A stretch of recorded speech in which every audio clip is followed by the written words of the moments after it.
ಶ್ರೀ ಗಣಪತಿ ಶಾರದಾ ಗುರುಭ್ಯೋ ನಮಃ. ಉತ್ತರಂ ಯತ್ ಸಮುದ್ರಸ್ಯ ಹಿಮಾದ್ರೇಶ್ಚೈವ ದಕ್ಷಿಣಂ ವರ್ಷಂ ತದ್ಭಾರತಂ ನಾಮ ಭಾರತೀಯತ್ರ ಸಂತತಿ. ಶ್ರೋತೃಗಳಿಗೆ ಶ್ರೀ ಸ್ಕಾಂದ ಮಹಾಪುರಾಣದ ಎರಡನೆಯ ವೈಷ್ಣವ ಖಂಡದ ಮಾರ್ಗಶೀರ್ಷ ಮಹಾತ್ಮ್ಯದ ಬ್ರಹ್ಮ ವಿಷ್ಣು ಸಂವಾದದಲ್ಲಿ ಗೋಪೀಕೃತ ಸ್ನಾನ ಫಲ ಕಥನ ಎಂಬ ಮೊದಲನೆಯ ಅಧ್ಯಾಯಕ್ಕೆ ಸ್ವಾಗತ. ಸೂತನು ಹೇಳುತ್ತಾನೆ, ದೇವಕಿ ದೇವಿಯ ಕುಮಾರನು ಲೋಕಕ್ಕೆಲ್ಲ ಆನಂದವನ್ನು ಉಂಟು ಮಾಡುವವನು, ಐಹಿಕ ಮುಷ್ಮಿಕ ಸೌಖ್ಯಗಳನ್ನು ನೀಡುವವನು, ಲಕ್ಷ್ಮೀ ರಮಣನು, ಭಕ್ತಾನುಗ್ರಹ ತತ್ಪರನು ಆದ ಶ್ರೀಕೃಷ್ಣನಿಗೆ ನಮಸ್ಕರಿಸುವೆನು.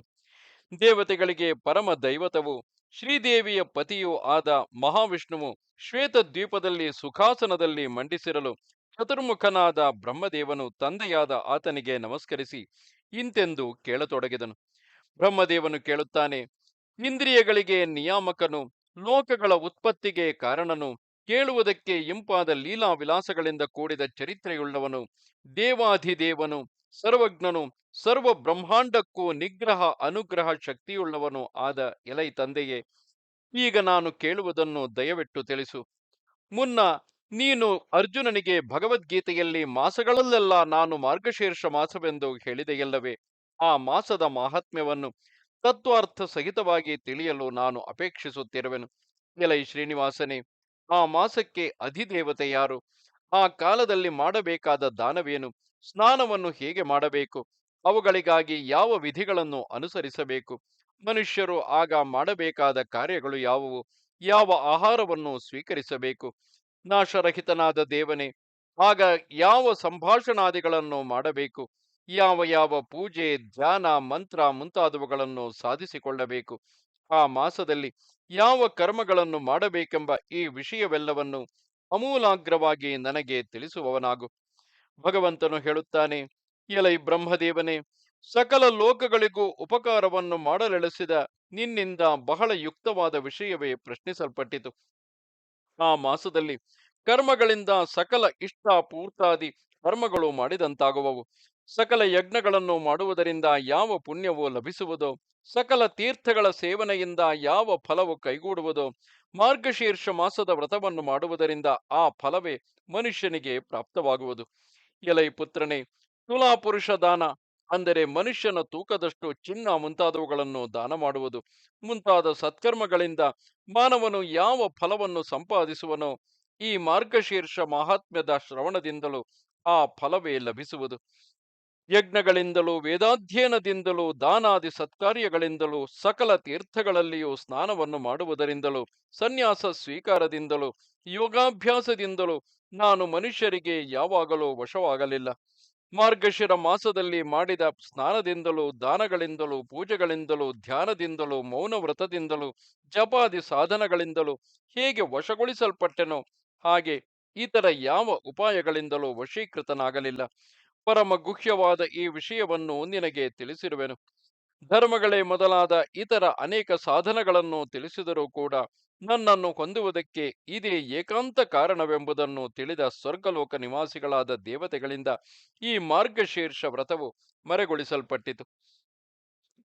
ಶ್ಲೋಕದಲ್ಲಿ ಪುಣ್ಯವಂತರಾದ ಯಾವ ಮಾನವರು ನನ್ನಲ್ಲಿನ ಭಕ್ತಿಯಲ್ಲಿಯೇ ನಿರತರಾಗಿರುವರೋ ಅವರಿಗೆ ನನ್ನನ್ನು ಹೊಂದಲು ಮುಖ್ಯ ಕಾರಣವಾದ ಮಾರ್ಗಶೀರ್ಷ ವ್ರತವು ಅವಶ್ಯಕವಾದ ಕರ್ತವ್ಯವಾಗಿರುವುದು.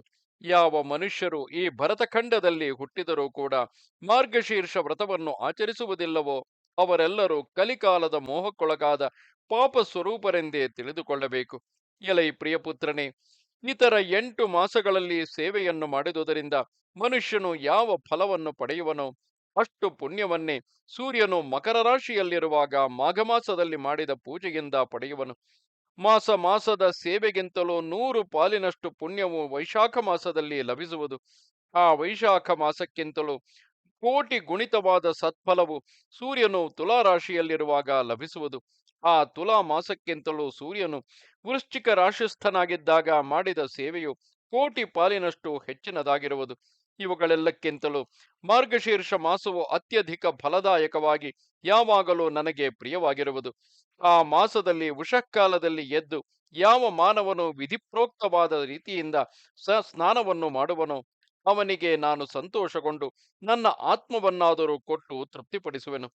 ಎಲೈ ಪುತ್ರನೇ, ಈ ವಿಷಯದಲ್ಲಿ ಮುಂದೆ ಹೇಳುವ ಕಥೆಯನ್ನು ಬಲ್ಲವರು ಉದಾಹರಿಸುವರು. ಕೇಳುವವನಾಗು. ಪೂರ್ವಕಾಲದಲ್ಲಿ ಭೂಲೋಕದಲ್ಲಿ ನಂದಗೋಪನೆಂಬ ಪ್ರಖ್ಯಾತಿಯನ್ನು ಹೊಂದಿದ ಮಹಾತ್ಮನೊಬ್ಬನಿದ್ದನು. ಪಾಪರಹಿತನಾದ ಬ್ರಹ್ಮದೇವನೇ, ಆತನ ಗೋಕುಲದಲ್ಲಿ ಸಾವಿರಾರು ಗೋಪಿಕಾಸ್ತ್ರೀಯರು ವಾಸ ಮಾಡುತ್ತಿದ್ದರು. ಅವರೆಲ್ಲರ ಬುದ್ಧಿ ವ್ಯಾಪಾರಗಳು ನನ್ನ ರೂಪದಲ್ಲಿಯೇ ನೆಟ್ಟವುಗಳಾಗಿದ್ದವು. ಅವರಿಗೆಲ್ಲ ಮಾರ್ಗಶೀರ್ಷ ಮಾಸದಲ್ಲಿ ಸ್ನಾನ ಮಾಡುವ ಸದ್ಬುದ್ಧಿಯನ್ನು ನಾನೇ ಅನುಗ್ರಹಿಸಿದೆನು. ಆದುದರಿಂದ ಅವರು ಪ್ರಾತಃ ಕಾಲದಲ್ಲಿ ವಿಧಿ ನಿಯಮಗಳನ್ನು ಅನುಸರಿಸಿ ಸ್ನಾನಗಳನ್ನು ಆಚರಿಸಿದರು. ಅವರಿಂದ ನನ್ನ ಪೂಜೆಯು ಮಾಡಲ್ಪಟ್ಟಿತು, ನೈವೇದ್ಯಾನ್ನವು ಸ್ವೀಕರಿಸಲ್ಪಟ್ಟಿತು, ನಮಸ್ಕಾರವು ಮಾಡಲ್ಪಟ್ಟಿತು. ಈ ರೀತಿಯಾಗಿ ಮಾಡಲ್ಪಟ್ಟ ಸದಾಚಾರದಿಂದ ನಾನು ಸುಪ್ರಸನ್ನನಾದೆನು. ಅವರ ವಿಷಯದಲ್ಲಿ ಸಂತೋಷಗೊಂಡ ನಾನು ನನ್ನ ಆತ್ಮವನ್ನೇ ಅವರಿಗೆ ವರವಾಗಿ ಕೊಟ್ಟೆನು. ಆದುದರಿಂದ ವಿದ್ಯುಕ್ತವಾದ ರೀತಿಯಿಂದ ಸಮಸ್ತ ಮಾನವರು ಮಾರ್ಗಶೀರ್ಷ ವ್ರತವನ್ನು ಮಾಡಬೇಕು.